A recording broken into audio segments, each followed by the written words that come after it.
গ্রামের নাম শান্তিপুর। একটা ঘুমন্ত গ্রাম, যেন সময় থেমে আছে এখানে।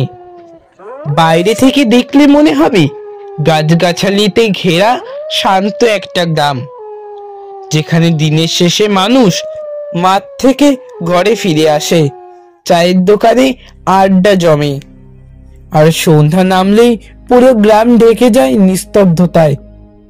কিন্তু এই নিস্তব্ধতার নিচে শান্তি নয়, রয়েছে এক চাপা আতঙ্ক।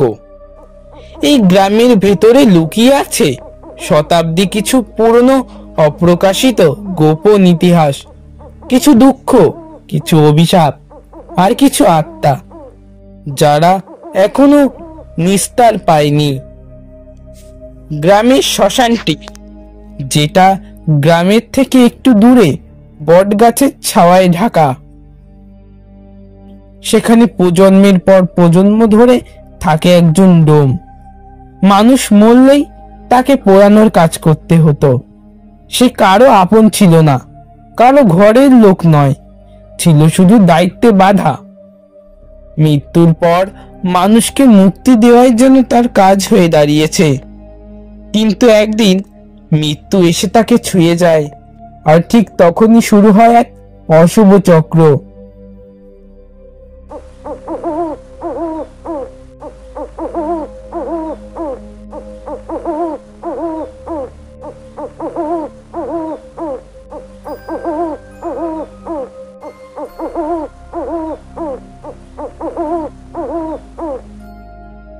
এই, তুই গতবার ওই যে হন্টেড বাড়ির গল্প বললি না, তাতে ভূত না থাকলেও হার্ট অ্যাটাক নিশ্চিত ছিল রে। হ্যাঁ, ভয়তে তো চেহারাটা দেখার মতো ছিল, চোখ দুটো যেন কেমন ছাগলের মতো বড় বড় হয়ে গিয়েছিল। এসব ভূতের গল্পে ভয় পাওয়াটা এখন পুরনো কথা, বুঝলি? এখন তো সবই সায়েন্স, বুঝেছিস? ভয় না পাওয়া লোক দেখা তো দেখি। ভূত একবার সামনাসামনি দাঁড়া, তখন বুঝবি কার কাঁপুনি ধরে। সকলে নিজেদের মধ্যে গল্প গুজব করতেই ব্যস্ত। ঠিক সেই সময় দোকানের সামনে দৌড়ে এলো পচা। সে থমকে দাঁড়ায়, তাকে এইভাবে আসতে দেখে সবাই চুপ হয়ে তাকিয়ে থাকে তার দিকে। সবাই তাড়াতাড়ি চল, শ্মশানের ধারে যে ডোম থাকে না, সে মারা গিয়েছে। সাতকুলে যার কেউ নেই, একা পড়ে রয়েছে মেঝেতে, কেউ ওই দিকে যেতেও চাইছে না। পচার মুখে কথাটা শুনে সবাই একে অপরের মুখ চাওয়াচাই করতে থাকে। সুমনের চোখে মুখে অস্বস্তি, বিজনের ঠোঁট শুকিয়ে এসেছে। তপু ধীরে ধীরে মাথা ঘুরিয়ে তাকায় রাহুলের দিকে। হাসির বদলে সবাই চুপচাপ, যেন কিছু অজানা ভয় তাদের গলা টিপে ধরেছে। বৃষ্টি পড়ছে টিপ টিপ করে, আকাশে গর্জন। চারজন ছেলে সহ কয়েকজন গ্রামের লোক মিলে গেল সেই কুঁড়ে ঘরে। ঘরের সামনে একটা পাকা চৌদাল, চৌদালে শুয়ে আছে সেই ডোম। তার চোখ দুটো খোলা, কিন্তু শরীরে প্রাণ নেই। শরীরটা একেবারে ঠান্ডা। রঘু খুড়ো বলে উঠলেন, ওরে, এইভাবে মরাটাকে ফেলে রাখা যাবে না রে, পোড়াতে হবে আজই। কি বলছোটা কি খুড়ো? এই বৃষ্টি মাথায় নিয়ে কি করব? আর এদিকে রাত 9টা বাজে। না রে বাবা, এইভাবে মরাটা পড়ে থাকলে ওটার যে দোষ লাগবে। এত রাতে আর দোষ গুণের কথা বলো না তো। মাথার ওপর জল জল বৃষ্টি পড়ছে, এখন এই সময় কাঠ জোগাড় করা অনেকটা হ্যাপা, কে করবে শুনি? বাহ, মানুষটা এতদিন ধরে সবার দাহ কার্য করে এলো, আর আজ তার দাহ কার্য করার কোনো লোক নেই। কি কপাল! আরে খুড়ো, তুমি ভুল বুঝছো। তপু বলতে চাচ্ছে, এখন এত রাতে কি করবে তুমি?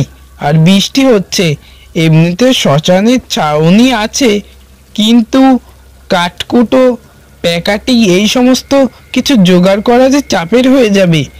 আর এদিকে আমরা চারজন ছাড়া তো আর কাউকেই দেখছি না, সবাই তো বাড়ির দিকে রওনা দিয়েছে।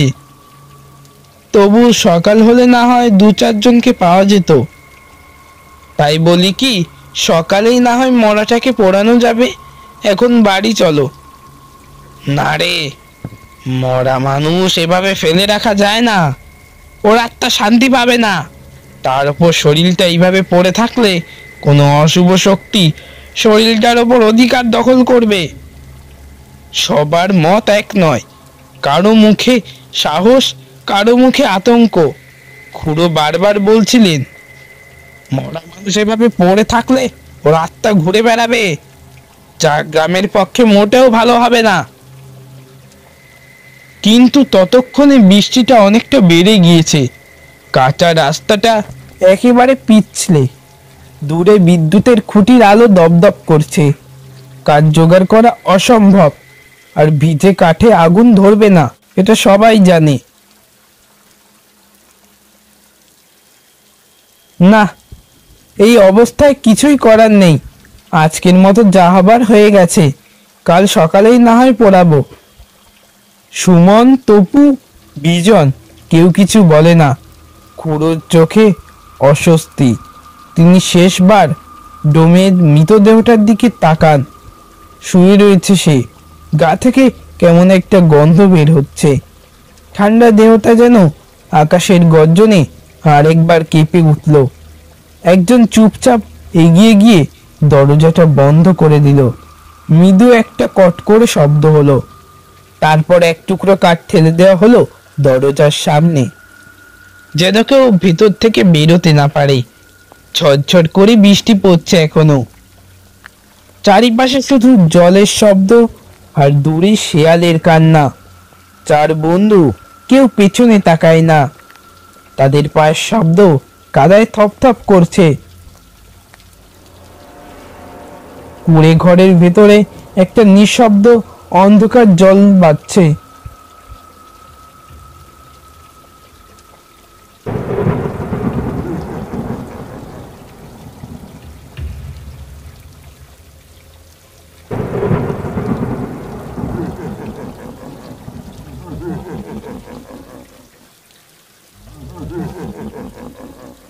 রাত তখন 11টা। বিজন রাতে গভীর ঘুমে আচ্ছন্ন।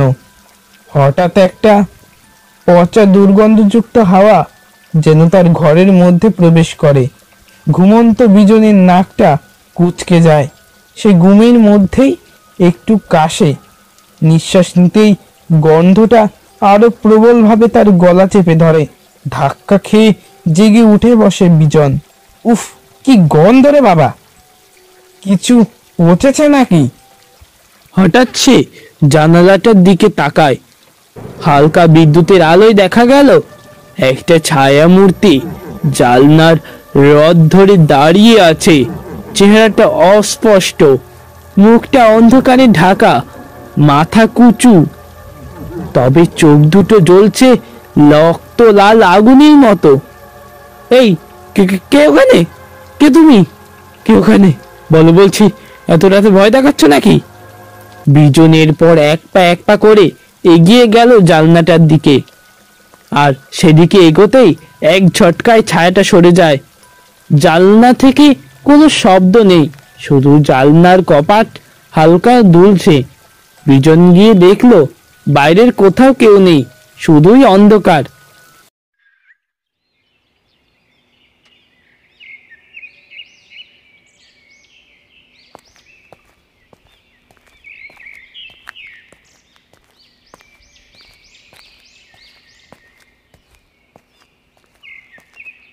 সকাল হতে না হতেই সবাই এসে ভিড় জমিয়েছে শ্মশানের ধারে সেই কুঠিরে, যেখানে কাল রাতে ডোম মারা গেছে। কেউ দরজা খুলতে সাহস পাচ্ছে না। সবাই যেন কিছু একটা দেখে ভয়ে পিছিয়ে আসছে। কি হলো? এইখানেই দাঁড়িয়ে থাকবি নাকি এখনো? দরজাটা খোল, ভেতরে চল। মরাটা মনে হয় বাসি হয়ে গেছে।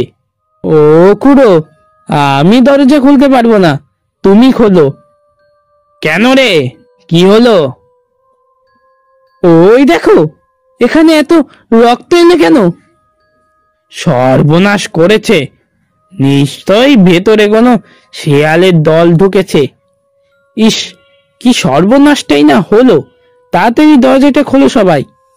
সবাই ভাবলো মরাটা সারা রাত পড়েছিল, আর সেই সুযোগে শেয়ালের দল ঘরে প্রবেশ করেছে আর হয়তো শরীরটা ছিঁড়ে খেয়েছে। কিন্তু সবাই যখন দরজা খুলে ভিতরে গেল, সকলে নির্বাক হয়ে গেল। চৌদাল ফাঁকা, ঘরের দরজাটা এখনো বাইরে থেকে বন্ধ, কিন্তু ডোমের দেহ নেই। এই চৌদাল ফাঁকা কেন? মরাটা তো কাল এখানেই ছিল। এই এই দরজা তো বন্ধই ছিল রে, তাহলে মরাটা গেল কোথায়? বলছিলাম, কেউ কি কিছু দেখেছো রাতে? রাতে মনে হয় এখানে কেউ এসেছিল।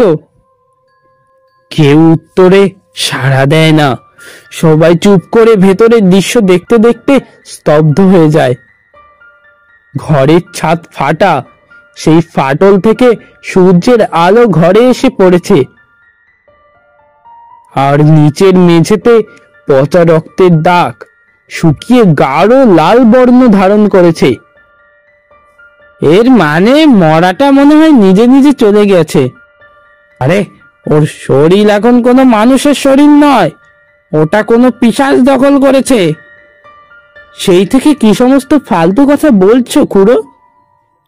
আমার মনে হয় কি ডোম কালকে মরেনি, ঘর বন্ধ দেখে ছাদ ভেঙে বেরিয়েছে। এই চলো সবাই ঘরে ফিরে চলো। ঠিক তখনই একটা ঠান্ডা হাওয়া বইল চারপাশে, ঠান্ডা হাড় কাঁপানো হাওয়া। চারিদিকে শুধু কাকের কান্না আর বৃষ্টি পড়া জমা কাদার সোনা গন্ধ।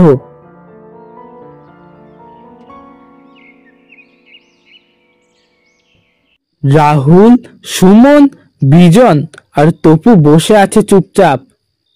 চা এসে গেছে, কিন্তু কেউই খায় না।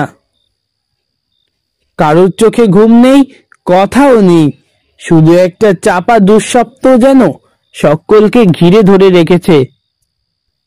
ভাই, সারাটা দিন গায়ে কাটা দিচ্ছে রে। ওই ঘরটায় যা দেখেছি কোনোভাবেই তা ভুলতে পারছি না। ঘরের ছাদ ফাটা, মেঝেতে রক্ত, জানি না ওটা কি। কিন্তু কেউ মানুষ হলে ছাদ ফাটিয়ে বের হয় না ভাই। আর ঠিক তখনই দোকানের এক কোণে বসেছিলেন নেপাল কাকা। তিনি বলে উঠলেন, আজ সকালে আমাগো পাড়ার ৩-৪টা কুকুর মইরা পইরা ছিল। একটার গলা তো সেরা, আর একটার পেট কাটা। কেউ জানি কামড়ায় সিরা হারাইছে। গত ৩ দিনে ৩টা ছাগল, 2টো গরু আর মুরগি গায়েব। লোকেরা বলে কেউ চুরি করে খেয়ে নিয়ে যাচ্ছে, কিন্তু চোর কি মেরে ছিঁড়ে খায়? ও ফিরে এসেছে, কেউ দেখেনি, কিন্তু আমি দেখেছি। সবসময়ও আশেপাশেই থাকে আমাদের। সবাই শোনো, আজ রাতের মধ্যেই ব্যবস্থা নিতে হবে। কাল সকাল হতে দিলে চলবে না। ওটা এখনো এখানেই আছে, কিন্তু কাল পর্যন্ত অপেক্ষা করতে গেলে অনেক দেরি হয়ে যাবে। ওটা ভূত হোক কিংবা চোর হোক, আজ নজর রাখতে হবে। কথাটা শেষ হতে না হতেই দোকানের আলোটা আবার কেঁপে বন্ধ হয়ে গেল। চারিপাশটা ঘুটঘুটে অন্ধকার হয়ে পড়ল। কেউ খেয়াল করলো না, অলক্ষিত একজন গাছের তলা থেকে দোকানের পিছনে চলে গেল।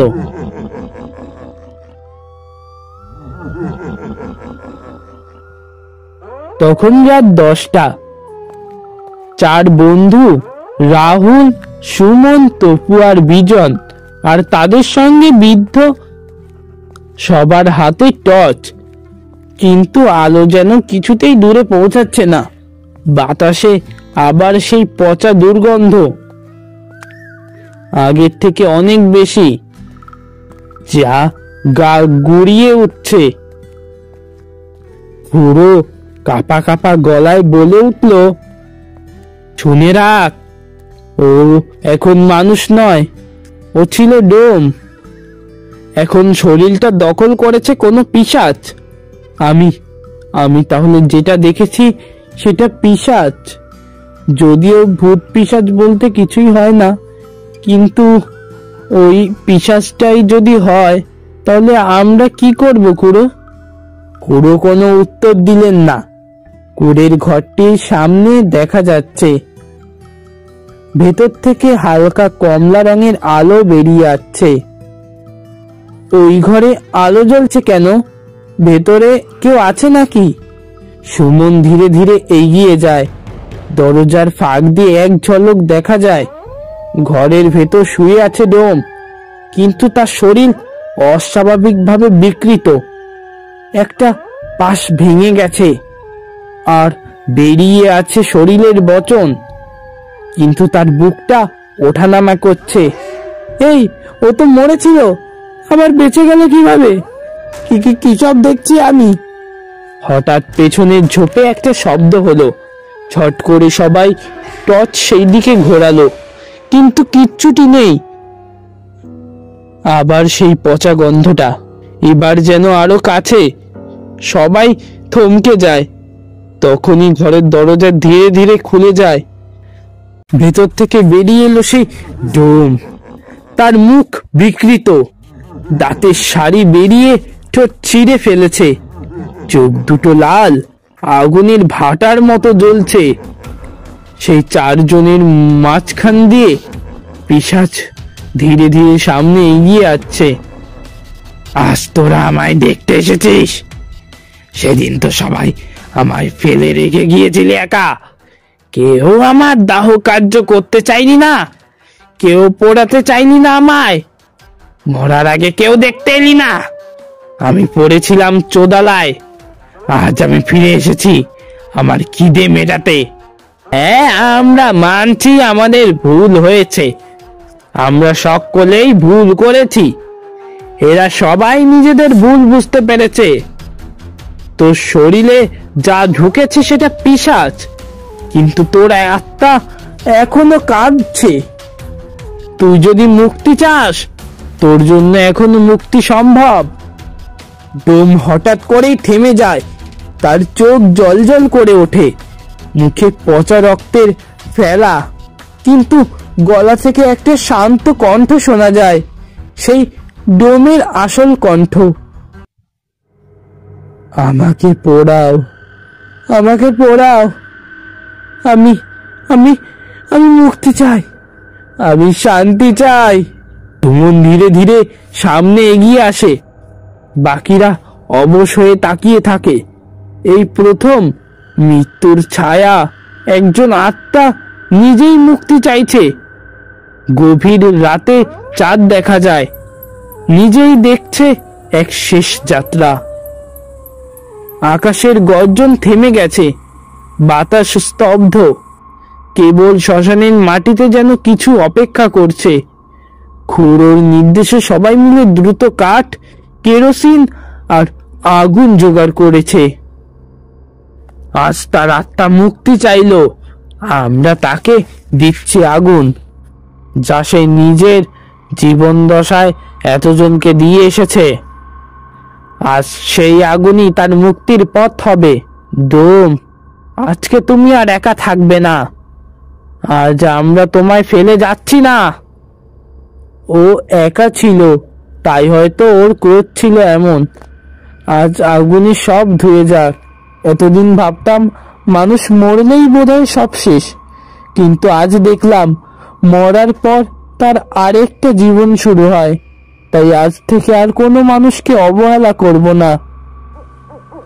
আগুন ধীরে ধীরে আকাশ ছুঁয়ে যায়, পাশে থাকা বট গাছের পাতাগুলো দোলে ওঠে। হাওয়া বইছে, কিন্তু এক নতুন হাওয়া।